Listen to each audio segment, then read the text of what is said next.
¿Qué tal? Sean bienvenidas y bienvenidos una vez más en el estudio. Este espacio de análisis, de diálogo y de difusión de la Dirección de Comunicación de la Universidad Autónoma de Nayarit. Soy Rogelio Betancourt, junto a nuestras invitadas del día de hoy, junto a mis compañeros, tenemos un interesante tema que compartirles, así que los invito para que se queden con nosotros. ¡Comenzamos!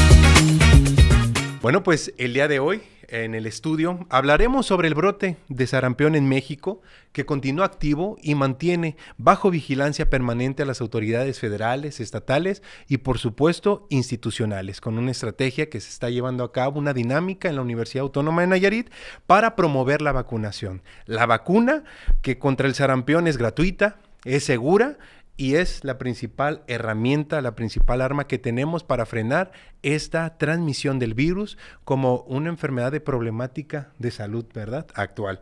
Así que me da mucho gusto recibir aquí en el estudio a la doctora Gabriela Ávila Villarreal, doctora en farmacia, docente investigadora, adscrita a la Unidad Académica de Ciencias Químico-Biológicas y Farmacéuticas. Bienvenida otra vez y gracias por acompañarnos. Muchas gracias por la invitación, un gusto platicar con ustedes. Un gusto, gracias también por estar aquí a la doctora Marta Karina Jalom Ortiz, jefa de Epidemiología y Medicina Preventiva en el Hospital de la Mujer, catedrática e investigadora reconocida aquí en la UAM, adscrita a la Unidad Académica de Medicina de la UAM. Bienvenida y gracias por estar aquí, otra vez un gusto, también ya la había entrevistado, ¿verdad? Así es, un gusto, muchas gracias, un placer que nos hayan invitado. Gracias. Gracias también por acompañarnos, maestra Sara Flores Carruché, directora de Vinculación Social de la Universidad. Bienvenida y gracias por estar aquí. Hola Rogelio, muchas gracias a ti por la invitación. Gracias a ustedes. Es un encanto estar aquí en este programa. No, es un gusto que nos acompañen personas comprometidas con este tema aquí en la universidad y con nuestro estado, por supuesto. Y bueno, pues vamos a hablar principalmente, vamos a poner sobre la mesa qué es lo que está pasando, qué pasa en México, por qué regresa el sarampión, porque pensamos que era una enfermedad eliminada, ¿verdad, doctora? ¿Y por qué se da este brote en México actualmente? ¿Cuál es la situación en la que nos encontramos ya en Nayarit? Muy bien, gracias. Bueno, recordemos que el sarampión es una enfermedad vírica altamente contagiosa y precisamente las características de este virus es altamente transmisible. ¿Cómo estamos ahorita actualmente al día de hoy en nuestro estado y en nuestro país? Bueno, en nuestro país se han confirmado más de 8,800 casos desde esta semana del año anterior, del 2025 hasta la fecha. Uh-huh. En lo que va del año, en nuestro estado hemos confirmado, bueno, el sistema de salud de nuestro estado ha confirmado ya 31 casos. Esto en las primeras 5 semanas que va de este año 2026. Eso es lo que... ¿En qué municipios? Bueno, hemos tenido casos en los municipios de la zona norte del estado, en la zona sur del estado, y pues ya estas semanas hemos debutado aquí en el estado, en el municipio de Tepic con algunos casos sospechosos que van un poco en aumento. Confirmados, todavía estamos en espera de los resultados. Hasta el día de hoy, de ayer, de acuerdo al informe diario de sarampión, tenemos 31 casos confirmados en el estado de Nayarit en este 2026. Activos. Bueno, activos, vamos a decir que un caso activo es 4 días después de que le desaparecen los síntomas al niño o a la persona que enfermó, se va a considerar activo. Uh-huh. Esta es una de las características de preocupación de este brote de sarampión. ¿Por qué? Porque quien contrae el virus, cuando llega el virus a nuestro sistema, la persona lo va a incubar por 17 días en promedio. Después de esos 17 días puede empezar los síntomas primarios, que va a ser la aparición de manchitas, el catarro, o sea, gripa, los ojos rojos, y 4 días antes de que aparezcan esos primeros datos, la persona ya está contagiando a otras personas. Es esa la importancia de esta enfermedad. Y 4 días después de que le desaparecen las manchitas, la persona sigue contagiando. Entonces tenemos un periodo bastante largo, aproximadamente de 22 días, en que la persona puede estar compartiendo el virus a otras personas. Ese es el problema que tiene este virus. Ahora, como lo comentábamos, ¿qué fue lo que pasó, el porqué de esta enfermedad que se suponía o creíamos teníamos eliminada, ¿no?, controlada, y regresa? Lo comentábamos previo, quizá a raíz del COVID hay algunas enfermedades de este tipo que resurgen, ¿no? O que vuelven. Ahora, explíquenos un poco de esta situación. Bien. Una de las personas, bueno, los niños tienen en sus registros, cuando el día que nace su niño y que le ponen la primera vacuna, donde le pongan la vacuna, los centros de salud estamos obligados a darles la cartilla del niño, que le decimos la cartilla de 0 a 9 años. Bueno, en esa cartilla las primeras vacunas que se le van a poner al niño son las que le protegen al niño de tuberculosis y otras de hepatitis. Y vamos registrando cada 2 meses cierto grupo de vacunas que se le van a aplicar al niño en diferentes partes, sus piernas, sus bracitos. A la edad de 1 año, cuando el niño cumple los 12 meses, hay que aplicarle la primera dosis de sarampión. Y esa dosis se va a poner un refuerzo a los 18 meses de edad del niño. ¿Qué pasó entonces? ¿Por qué tenemos este brote? Le vamos a decir, es un brote, porque si recordamos, en 2022, 2021, que se reconoce al virus del COVID, en 2022, que ya prácticamente nos mandaron a casa a todos, que perdimos un poco la movilidad natural que teníamos las poblaciones, también se disminuyeron los índices de vacunación, los protocolos de vacunación que teníamos en ese tiempo. ¿Por qué? Porque parte del presupuesto que estaba dirigido a la adquisición de vacunas a nivel nacional, pues se enfocó a la atención de las personas con COVID. Entonces, ahí, de tener coberturas de vacunación al menor de 1 año de 98, 96%, bajamos en México hasta el 76, 74% de la primera dosis y la segunda dosis. Entonces, sarampión, para tenerlo contenido, necesitamos coberturas por arriba del 95%. Entonces, si no las tenemos, pues esto pasa, ¿sí? Doctora Gabriela, desde la perspectiva farmacéutica, precisamente, bueno, pues esta situación que se da en estos años 2020-2021, que ya nos explicaba la doctora Karina, bueno, pues trae esta situación actual, porque no solamente es el sarampión, ¿se pueden también dar otras enfermedades entonces? ¿O qué es lo que considera usted? Primero, en este contexto, quiero dejar muy claro que no existe ningún fármaco, no existe ningún medicamento y no hay un tratamiento farmacológico cuando tenemos un paciente contagiado. En este momento, ni siquiera está en desarrollo. La única opción viable y segura es la vacunación. A diferencia de otros virus y otras enfermedades, donde tenemos disponible en la terapéutica algunos medicamentos retrovirales para esta enfermedad en particular, para un brote de sarampión y para alguien contagiado de sarampión, no hay ningún medicamento indicado. La doctora puede validarlo aún más. Si alguien va a alguna consulta y le indican un medicamento para tratar y curar, esa es una muy mala práctica. No tenemos ningún medicamento actual disponible para tratar esta enfermedad. La mejor herramienta, la mejor estrategia es la contención a través de la vacunación.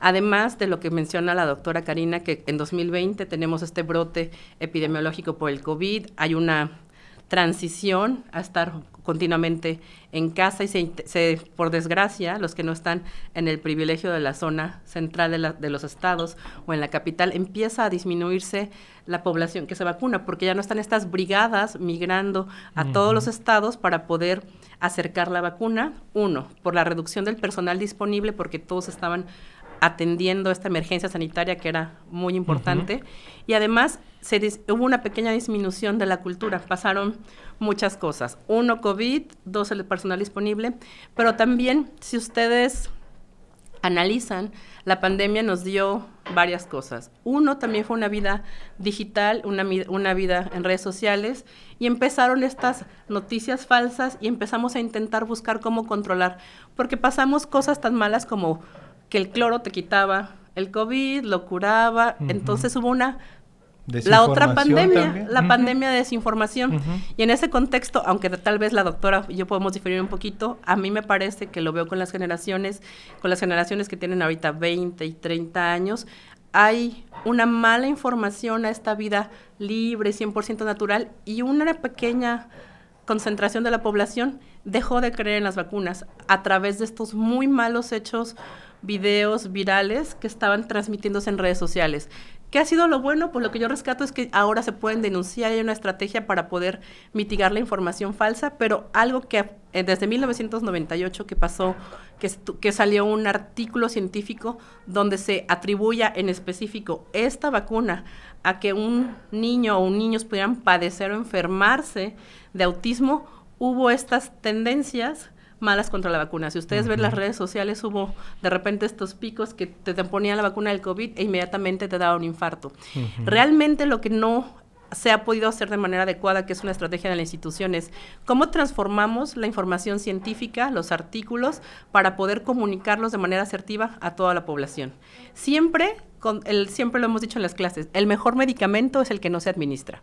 Entonces, de manera natural, cuando alguien le dan un medicamento, hay un porcentaje de riesgo. Las vacunas son altamente seguras porque son mínimas en población los efectos que vamos a tener, pero es mucho mayor la cobertura. En este caso, la única opción es vacunar. Bien. Cuando salen estos artículos que de 1998, que posteriormente la revista tan prestigiosa de Lancet la retracta, se descubre que había un incentivo económico. El investigador que promovió esta información completamente inadecuada, donde la vacuna estaba ligada a padecer, que no es una enfermedad, autismo, estaba incitado por una estrategia económica de alguna corporación que tenía la demanda de papás que querían ligar este trastorno del neurodesarrollo a la vacunación. Es más rápido, creo yo, la alarma que se nos genera que la información que nos puede quedar de lo bien, ¿no?, que nos hace. Y precisamente, bueno, hay una cultura también que lamentablemente se nos ha ido, que es la de la vacunación, porque antes se daban estas campañas casa por casa y estamos acostumbrados, doctora, a que lleguen y toquen la puerta para pues sacar a nuestros niños a vacunar o incluso a nosotros mismos, a llevar a nuestros hijos a los centros de salud, ¿no, doctora? ¿O cómo ve usted la situación? Así es. Son unas estrategias que se crearon en nuestro país desde antes del 2000. Entonces, de alguna manera la población nos acostumbramos a que nos iban a ir a tocar dos enfermeras con un termo, nosotros le decimos termo, un termo con la vacuna que mi niño, que lo traían en un listado y me lo iban a vacunar. Sí. Y entonces, pues tranquilamente esperábamos que llegaran a mi casa. Entonces suceden estas situaciones de la contingencia de COVID, no hay ese presupuesto para poder ir casa por casa y además recuerden que estuvimos un año y más en casa, entonces tampoco enfermería podía salir a arriesgarse, que era lo que se creía en ese entonces, esa política. Entonces la población se quedó esperando que siguieran tocando a mi puerta. Y de alguna manera se pensó que las personas íbamos a no a decir que es a continuar con la irresponsabilidad de esperar a mi casa la vacuna, no. Sin embargo, pues el tiempo nos atrapa, la mayoría de las personas, lo que comenta la doctora Gaby es efectivo, no podemos, a veces no llegamos a todas las poblaciones, a veces se crean ciertas culturas, incluso religiosas, como fue precisamente el brote en Chihuahua el año pasado, por esta semana, que eso pasó también ahí. Y también hay que recordar que precisamente nuestro globo terráqueo nos permite esa movilidad entre personas de países y entonces vamos a otro país y podemos traer una situación de otro país ajena completamente a nuestro entorno ecológico. ¿En México pasó precisamente eso? ¿Nos trajimos la enfermedad o cómo surgió, cómo se da en México? Sí, bueno, el sarampión. Recordemos que en el estado de Chihuahua, que hasta ahorita de estos dos años es el que ha reportado más de 11,000 casos de sarampión en su estado. Y sabíamos que de cualquier momento a otro esto iba a regresar o iba a extenderse a toda nuestra república, ¿no? Entonces, ¿qué tenemos que hacer? La medida que tenemos dos medidas para poder contener este brote. La primera es acudir a vacunar y antes de acudir a vacunar, pues yo invitaría a todos los que nos están escuchando a que revisen lo que nosotros comúnmente le decimos una cartilla de vacunación, pero en realidad es una línea de vida lo que nosotros tenemos registrado en nuestra propia cartilla. cartilla. Tenemos datos aquí tan importantes como la toma de nuestra presión arterial, nuestro nivel de colesterol, nuestros estudios que nos hacemos de Papa Nicolau o el hombre que se hace los estudios de próstata, están registrados en su línea de vida que se llama cartilla. Entonces, es invitar primero a que revisen sus cartillas, y hablábamos hace unos días que, bueno, esta es una cartilla de un bebé que ahorita tiene 25 años, entonces aquí están registradas todas sus cartillas. Cuando esta persona cumple los 10 años, le cambian esta cartilla, la ponen en esta otra, y lo único que le registran es que ya está vacunado, porque todo está acá. Cuando vemos estas líneas es que lo de aquí ya lo tienen registrado en el sistema de salud, y ya le dieron otra cartilla que es del adolescente. Cuando este adolescente pasa a los 20 años, le van a dar esta. Y cuando esta mujer pasa a los 59 años, pues le van a dar la común, esta. Y ahorita esta es la que estamos manejando en todo el sistema. Y me gustaría hacer un comentario. La estrategia de vacunación es compartida entre todas las instituciones. Es una de las metas que es interinstitucional. No es, bueno, si tú tienes IMSS te vas al IMSS, si tú tienes ISSSTE te vas al ISSSTE. No, esta es una estrategia que compartimos la responsabilidad todas las instituciones de salud, ¿sí? Y entonces, otra de las cuestiones es de que la vacuna en nuestro país es gratuita para todas las personas que nos las queremos aplicar. Tal vez en otros países eso puede contribuir, que las vacunas en otros países le cuestan a las personas y a nosotros no. Entonces, es una cultura que necesitamos volver a esforzarnos en que las personas vuelvan a confiar en las vacunas.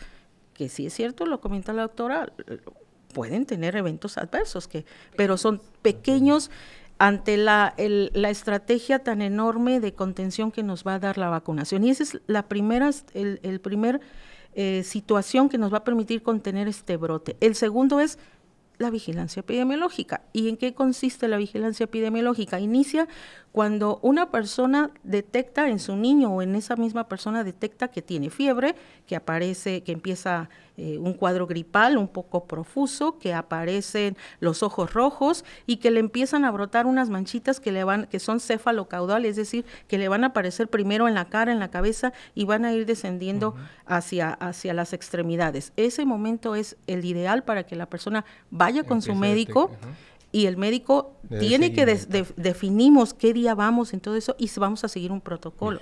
Ahorita hablamos bien de, bueno, pues todos estos síntomas, ¿no? Los factores de riesgo y mucho más. Precisamente lo que compartía la doctora, maestra Sara, pues esta estrategia de vacunación en que la universidad, bueno, pues no se queda atrás y pues tiene estas alianzas también con los sectores de salud para traerla a la comunidad universitaria y al público en general. Así es, Rogelio. Desde el 2023, y yo creo que en la universidad años atrás, hemos tenido alianzas con IMSS, IMSS Bienestar, y en este año con ISSSTE, ¿no? Que año con año hemos tratado de llevar las jornadas de salud precisamente en cada unidad académica con el tema de la prevención en los esquemas de vacunación, que estén siempre al pendiente de sus esquemas de vacunación.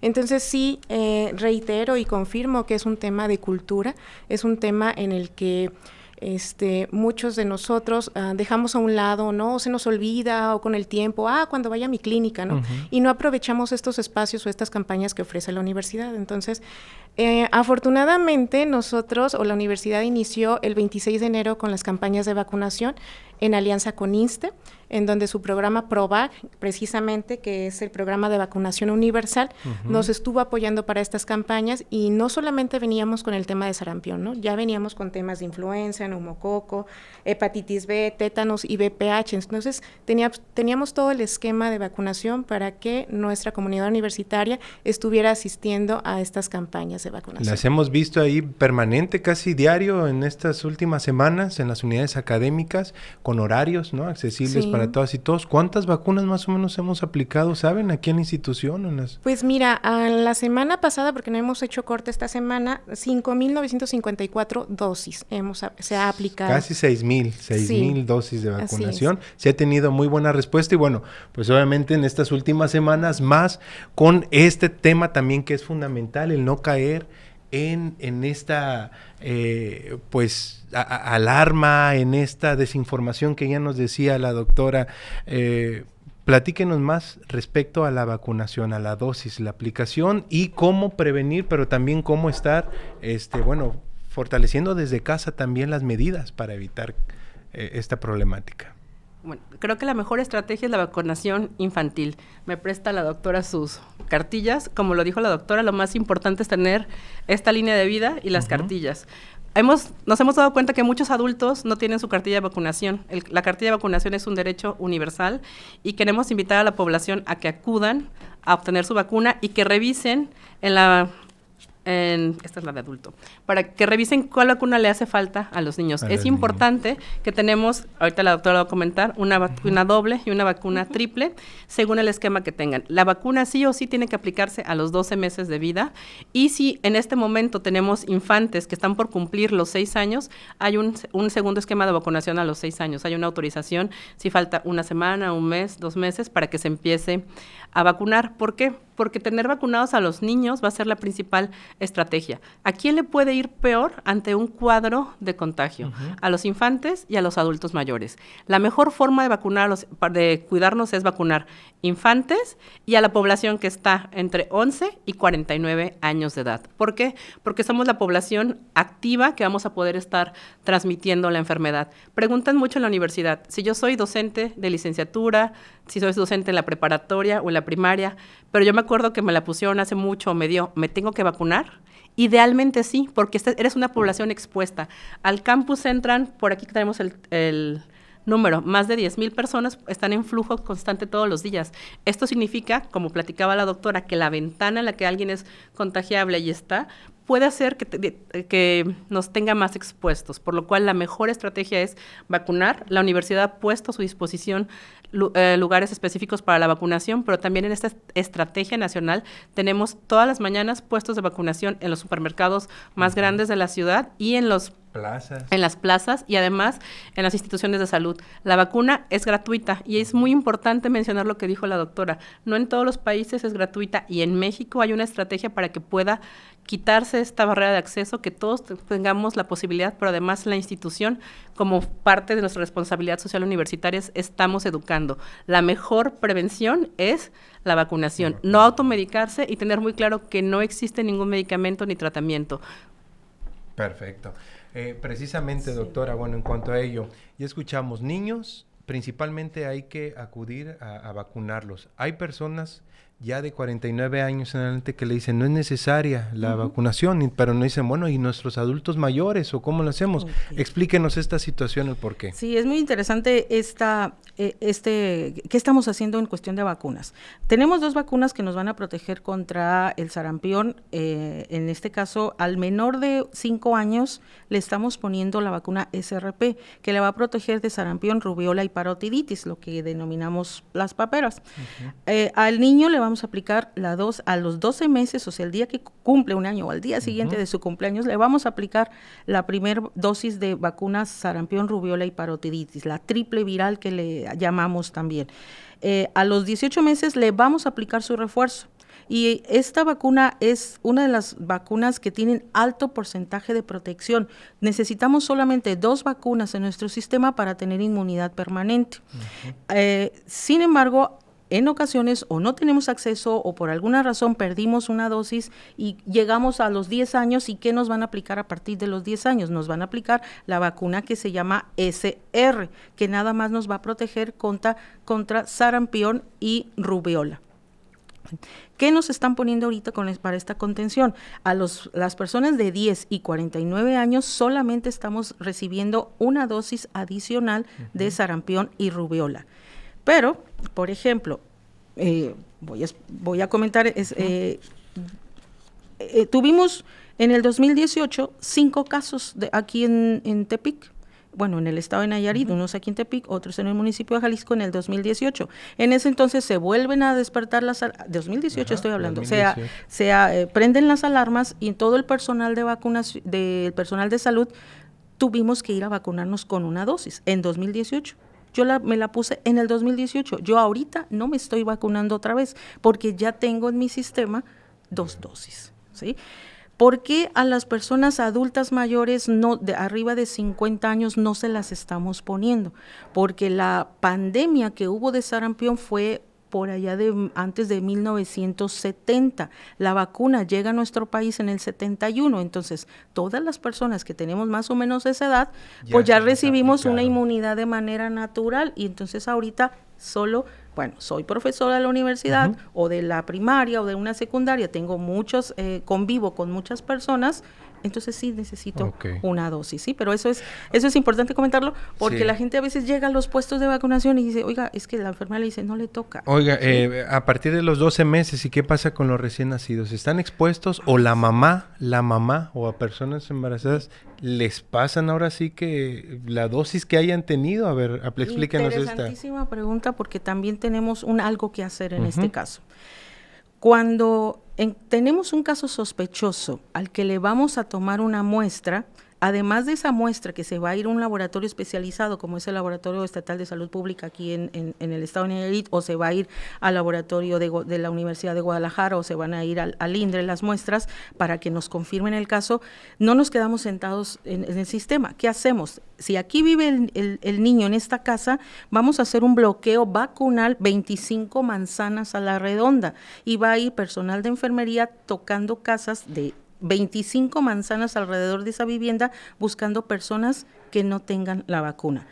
Puede ser que en esas casas encontremos un menor de 1 año. ¿Qué vamos a hacer? Tenemos una dosis adicional que en algunos casos no está recomendada, y esa es una dosis que nos va a autorizar el sistema a ponerla. Se llama la denominada dosis 0. Esa es una dosis que se le va a poner a los niños antes de cumplir el año de edad. ¿Por qué no se la ponemos a todos los niños, o por qué no está una estrategia de decir, vengan a vacunar todos los bebitos que van naciendo? ¿Por qué? Porque la mamá le pasó anticuerpos o le pasó defensas a su bebé desde el embarazo y con la lactancia materna. Entonces ese niño está recibiendo esas defensas que necesita. Perfecto. Si en alguna de esas 25 manzanas de bloqueo hay un niño menor de 1 año y más de 6 meses, le vamos a poner una dosis que se llama dosis 0. Pero ese niño al año de edad va a recibir su primera dosis, y luego a los 18 va a recibir otra. Perfecto. Ese es si vemos o si sabemos que está en riesgo. ¿Por qué va a estar en riesgo un niño menor de 5 años? Ya lo habíamos comentado. Bueno, entre las complicaciones que puede traernos el sarampión, pues puede ser una infección en el cerebro que se llama meningitis, puede darnos neumonías complicadas, o sea, una infección muy fuerte en los pulmones. La neumonía nos puede dejar cegueras, sorderas en las personas que enfermen, y algo que apenas está inminente en los estudios de investigación nos dice que nos puede, digamos, bloquear nuestra memoria de defensa inmunológica que tenemos, no la puede bloquear. Si a un adulto, por ejemplo, si a mí ya me dio dengue, me da sarampión, mi cuerpo ya no va a saber que me dio dengue, y entonces cuando venga la temporada de dengue, me puede volver a dar. Y es porque, hagan de cuenta que nuestro sistema quedó como dormido, que no sabe reconocer el nuevo virus, y entonces es muy importante además de eso. Sin embargo, eso apenas está saliendo en las investigaciones. No, podríamos decirlo como efectos quizás secundarios que deja, ¿no?, después de haber contraído el sarampión. Nos decía, no hay cómo tratar el sarampión, bueno, farmacéuticamente. Entonces, ante los síntomas, o sea, ¿cuál es la recomendación que dan el sector salud?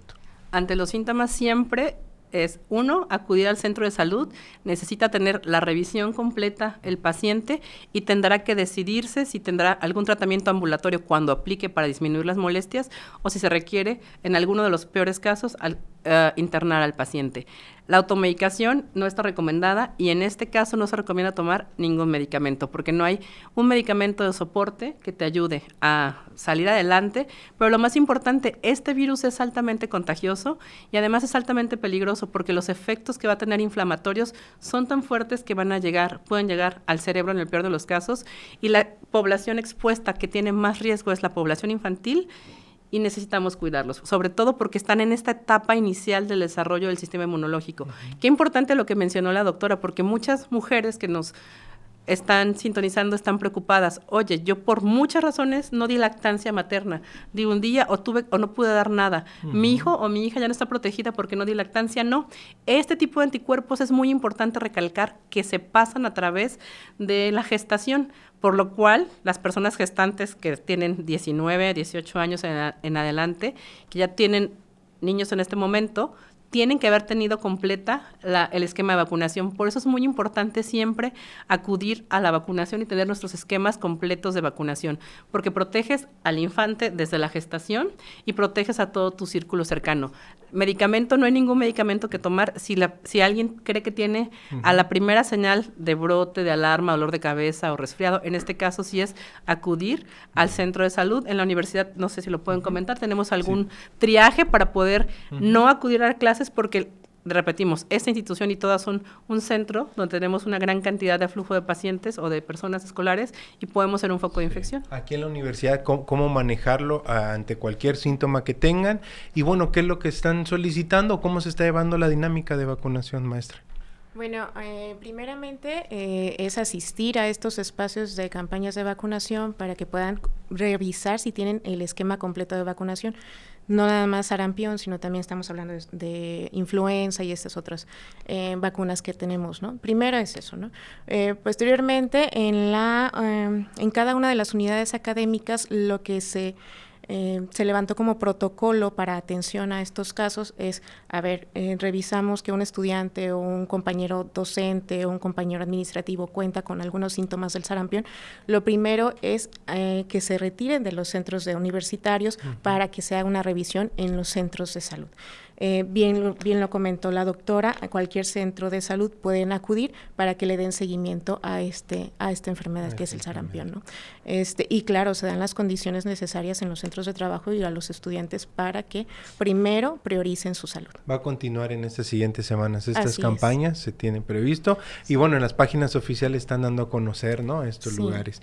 Bien, regresemos al tema de la vacunación, doctora, porque ante estas recomendaciones y ante estas situaciones a las que podemos enfrentarnos, o de riesgo principalmente, qué hacer, cómo tratarlo, pero también, pues de qué manera creo conciencia, ¿no?, a mi alrededor, o continúo informándome para estar muy atento a esta pues actual situación que estamos aquí. Sí, lo primero es no alarmarse ante vemos filas de vacunación y bueno, ¿qué está pasando? Porque, bueno, es informarse en los medios adecuados, preguntarle a su médico, a de su unidad, a su enfermera que conozcan, ellas están capacitadas, acudir a la universidad a preguntar, a la escuela de medicina, en la escuela de ciencias químicas, farmacéuticas y biológicas, o lo dije al revés, ¿verdad?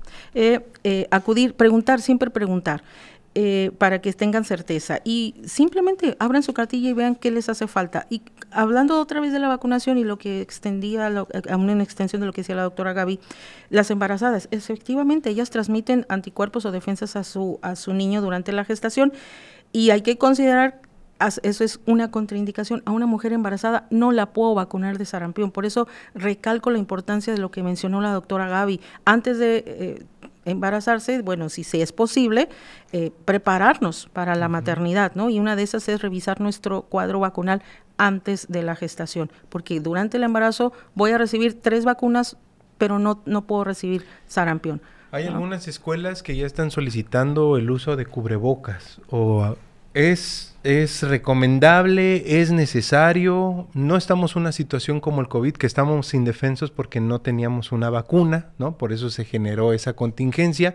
En este momento hay cómo enfrentarlo a través de la vacunación, pero para aquellos que piensan que vamos a llegar a una situación de esas, ¿qué les diría? Bien. Bueno, quienes estamos familiarizados con el uso de cubrebocas, pues no nos llama, no es algo nuevo ponernos un cubrebocas, ¿no? Simplemente si lo usamos bien. Sin embargo, sí, el virus del sarampión es un virus respiratorio o aéreo que le denominamos, pero el cubrebocas realmente no nos va a proteger como tal para no enfermarnos porque de COVID. El comportamiento del virus es diferente, ¿verdad? Queda en el lugar, a veces, ¿no? bueno, es un virus que se ha estimado que puede quedar al menos 2 horas en el ambiente. Tampoco nos sirve estar haciendo sanitizaciones en el ambiente y bueno, no me gustaría entrar en controversia con esa parte del cubrebocas. ¿Por qué? Porque para mí es un uniforme habitual, ¿no? Yo, si voy a atender a un paciente, tengo que ponérmelo, así sea cualquier otra enfermedad, lo voy a sentar frente de mi persona y le voy a interrogar y yo voy a traer cubrebocas. Y si yo veo que mi paciente trae un cuadro respiratorio, voy a sacar un cubrebocas y se lo voy a dar, porque eso va, de alguna manera corta, pero no nos va a contener el brote. Por eso no voy yo a defender el cubrebocas para el sarampión, ¿sí? O sea, simplemente si necesitas usarlo, úsalo. Hay muchas personas que son alérgicas y, por ejemplo, ahorita que va a entrar la primavera, pues necesita traer una protección por las flores cuando empiezan entonces necesitamos, el cubrebocas tiene muchas funciones, pero contener el sarampión, no realmente. No sé, Gaby, ¿tú qué piensas? ¿Usted qué opina respecto a ello, doctora? Creo que el uso del cubrebocas se adaptó ya no nada más para el personal de salud, a la población en general. Los niños que tenemos ahorita que tienen entre 5 y 7 años, para ellos es muy normal porque ya les dicen en la escuela, ahora hay que venir con cubrebocas y te platican, ahora hay otro virus. ¿Cuáles estrategias sí funcionan? La higiene, el adecuado lavado de manos, que para nosotros como personal de salud es muy básico, el lavado de manos y no contactar, pero creo que utilizar o tener la cultura del cubrebocas en espacios muy cerrados como son las aulas, en nivel preescolar y a nivel primaria, puede ayudar a contener de manera higiénica cómo se hace el intercambio de estas partículas de saliva, porque aunque el personal de salud estamos muy acostumbrados, tenemos diferente tipo de dinámicas en las aulas. Hay aulas que tendrán la fortuna de ser de 5 a 10 estudiantes, pero también tenemos aulas que tienen una sobrepoblación infantil de 20 a 40 y incluso hay algunos lugares donde hay 60 estudiantes por espacio cerrado. Definitivamente una estrategia que sí puede ayudar a mitigar la transmisión de cualquier virus es la higiene y utilizar un cubrebocas en un espacio muy cerrado. Si son aulas que tienen una población alta, y la estrategia institucional es promover el uso en este espacio cerrado del cubrebocas, además de un lavado adecuado de manos, pues nos podría permitir a mantener esta sana distancia o el espacio de distancia en los estudiantes, que es muy complejo en los infantes entre 5 años y nuestros adolescentes de 20 que no quieren tener distancia entre ellos, por lo cual el cubrebocas puede ser una estrategia en la población vulnerable más chica para poder evitar diseminarlo un poco más, siempre y cuando nos apoye el docente promoviendo el adecuado uso del lavado de manos y la higiene. Creo que puede contribuir a esta cultura de higiene que ya está muy formalizada en el personal de salud, pero en espacios donde no podemos definitivamente un aula garantizar que solamente sean estudiantes y que vamos a tener 40, 50, 60, puede ser una opción para mitigar este virus y todos los demás respiratorios que estamos finalmente en la temporada de transición. Y bueno, ya que vamos a hablar de cubrebocas, pues va a querer enseñar a poner un cubrebocas, ¿no? Bueno, el cubrebocas es simple, estos son cubrebocas que se les denominan triple capa, aunque no las veamos, tiene 3 capas y cada cara tiene su lugar. Entonces, una manera simple de guiarnos es que los tablones que van a estar doblados, van a ir doblados hacia afuera y los que están hacia arriba van hacia mi cara. ¿Por qué? Porque tiene un material acá y acá es otro. Y en medio tiene una película plastificada, que es la que va a ayudar. Este cubrebocas yo lo puedo usar por no más de un día, ¿sí? Y si tengo muchas secreciones nasales, pues tal vez lo tenga que estar cubriendo. Una vez que me lo fije, a veces pensamos, no me van a escuchar la voz, ¿no? La voz se va a transmitir igual. Hay que fijar aquí, tiene un fierrito, aquí un alambrito, que ese tiene que estar fijo a la nariz, y esto va a evitar que yo genere vapor entre mis ojos y luego empañe mis lentes. Entonces lo voy a poner de esa manera y lo tengo que poner digamos, fijarlo con los elásticos que tienen las orejas. Pero este es un cubrebocas de adulto. Para niños hay más pequeñitos, porque entonces si al niño le damos uno de estos, pues lo va a tener aguado y lo vamos a ver como siempre lo vemos usando, pues acá. Esto no sirve de nada. Entonces el cubrebocas debe de estar así. Hubo infodemias también con el uso del cubrebocas que decían, si te lo pones lo blanco para afuera, quiere decir que estás enfermo. No, no es cierto. O sea, es la manera de colocar, son los tablones para abajo, va para allá afuera. Independientemente que de acá sea rosita, azul, naranja, lila, porque hay muchos colores. Este es el que habitualmente podemos utilizar aquí. En los centros de salud o en procedimientos más especializados como quirúrgicos, en cirugías y eso, vamos a usar otro tipo de cubrebocas, uno que es como un triangulito que le denominamos KN95, pero eso es para situaciones de infecciones mucho más complicadas que el COVID, que la influenza, ¿no? Entonces, esa es la manera que usarlo. Y 24 horas máximo y este cubrebocas va a la basura.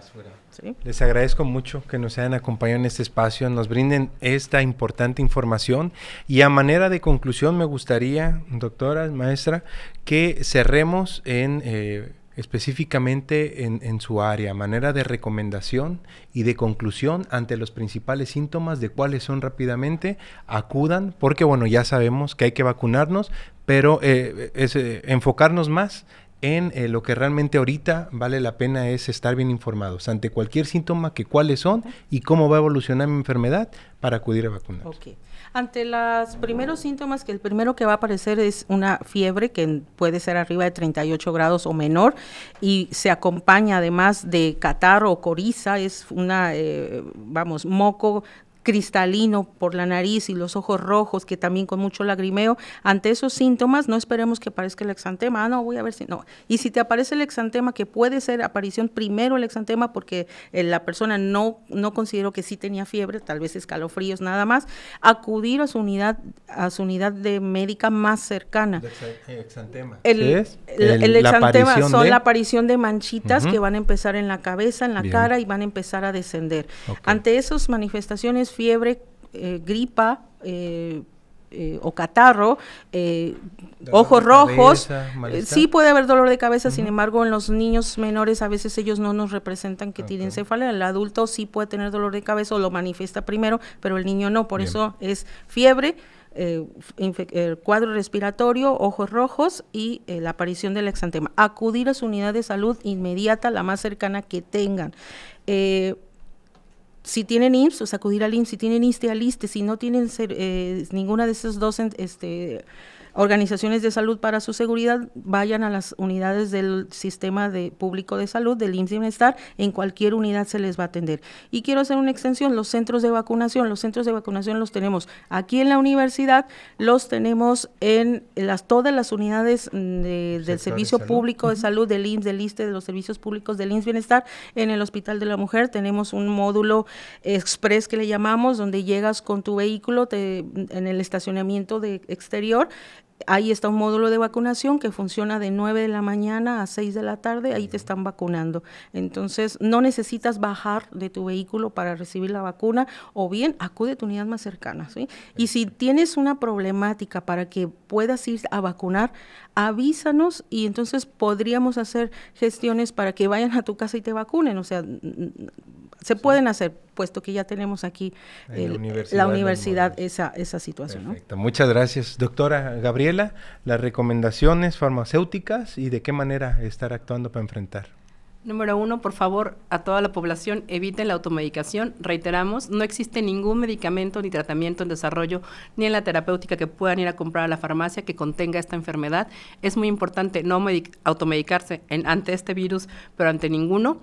Y queremos reiterar que la ciencia ha aportado mucha información y que no hay nada más seguro que la vacunación. La vacunación protege a la población en general, pero el riesgo es mínimo y los efectos adversos en realidad son mínimos y son mitigables. Por favor, quien ha reducido su confianza en la vacunación ligado a que esto puede causar un trastorno del neurodesarrollo, está completamente desmitificado, tenemos información científica validada, la vacunación no está ligada a un proceso de neurodesarrollo o autismo en los pacientes. Hay mucha información, después haremos un caso o un programa especial explicando cómo el neurodesarrollo tiene estas diferentes etapas, pero la vacunación es la herramienta más segura que tenemos y aprovechar que en México la vacunación es segura y es gratuita. Si alguien se va a vacunar, les pido de favor a todas las personas que nos sintonizan que no utilicen estas estrategias de tomarse un medicamento o un analgésico antes de la vacuna para mitigar los riesgos o para mitigar la incomodidad. Ese pequeño síntoma que tú vas a presentar al recibir la vacuna es el síntoma o el signo más feliz que podemos tener. Es de que sí mi cuerpo está reaccionando y está creando esta protección. Por favor, no tomen ningún medicamento antes ni después de la vacunación, y al primer síntoma, incomodidad, primer ronchita o aparición, acudir al centro público de salud. Si no estás asegurado en el sistema ISSSTE o en el sistema del Seguro Social, tenemos la forma gratuita a través del IMSS Bienestar, y además en las instituciones públicas tenemos lugares para hacer el triaje y acudir a vacunarse. Si no es en el centro de salud, a todo lo que tenemos disponible en los supermercados grandes y en las instituciones. Perfecto, muchas gracias, maestra. Maestra Sara, bueno, pues la estrategia que está tomando la universidad, que es invitarlos para que acudan, y lo que estamos haciendo. La misma sintonía, ¿no?, que hemos tenido en estos minutos, continuar con la invitación a la comunidad universitaria, no solamente a estas campañas que tenemos en estos meses, sino que semestre con semestre o año con año tenemos alianzas con los diferentes sectores de salud que acudan a las jornadas de salud, a la comunidad universitaria y a la sociedad. En esta ocasión es por un tema emergente, sin embargo siempre las hemos considerado en nuestra comunidad universitaria tener jornadas de salud con la misma intención, la prevención, el esquema completo de vacunación que cada uno de nosotros debemos de tener.